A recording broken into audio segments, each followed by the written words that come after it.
Katie Morag and the Two Grandmothers.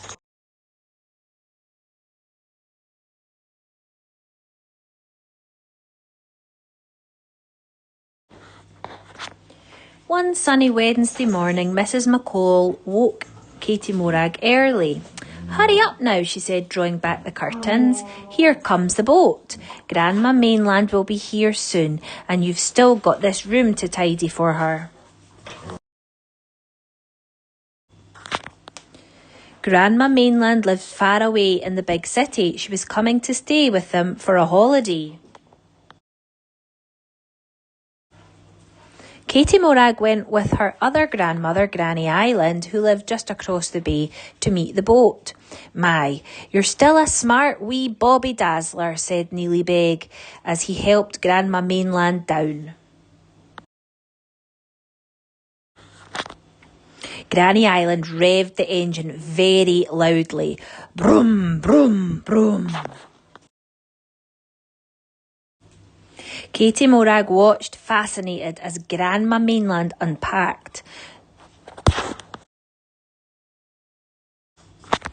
"Do you like this new hat I've bought for show day, Katie Morag?" Grandma Mainland asked.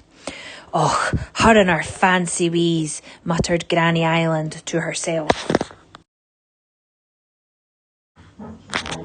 Show day was always a big event on the island of Struy. At the post office, Mr. and Mrs. McCall were rushed off their feet. "Look where you're going," shouted Mrs. McCall as Katie Morag tripped over baby Liam. "Katie Morag, I think you'd be better off helping Granny Island get Alicina ready for the show," sighed Mr. McCall. Alicina was Granny Island's prize sheep. She'd won the best ewe and fleece trophy for the past 7 years, but she was getting old, and everyone said that Neely Begg's April Love would win this year. Katie Morag ran as fast as she could past the show field, where frantic last-minute preparations were in progress, and on to Granny Islands, in order to give Alicina an extra special brush and comb before the judging started. "Look at your fleece, and today of all days, you old devil," ranted Granny Island, when they eventually got Alicina out of the boggy loch. "We'll never get these peaty stains out in time for the show." "Grandma Mainland has some stuff to make her hair silvery white," said Katie Morag thoughtfully.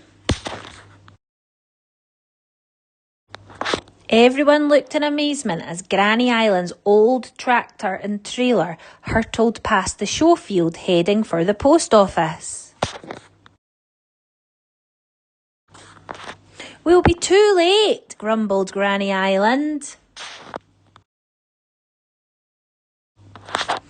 Fortunately, no one was about when they got home, since Mrs. McCall would certainly not have approved of this.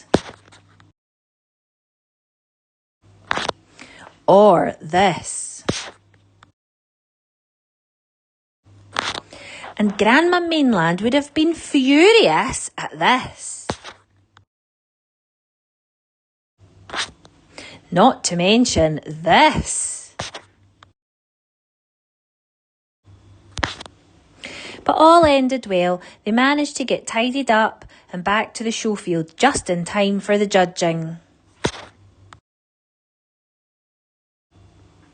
At the sight of Alicina's shiny coat and curls, the judges were in no doubt as to who should win the silver trophy again this year.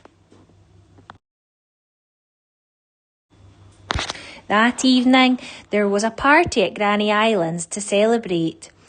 "My, but thon old ewe is still some beauty for her age," said Neely Begg. "Just like yourself. Grandma Mainland, how do you do it?" "Ah, that's my secret," said wee Grandma Mainland, fluttering her eyelashes. Katie Morag and Granny Island smiled at each other. They knew some of the secret, but would never tell, and Granny Island never frowned at Grandma Mainland's fancy ways ever again. I wonder why.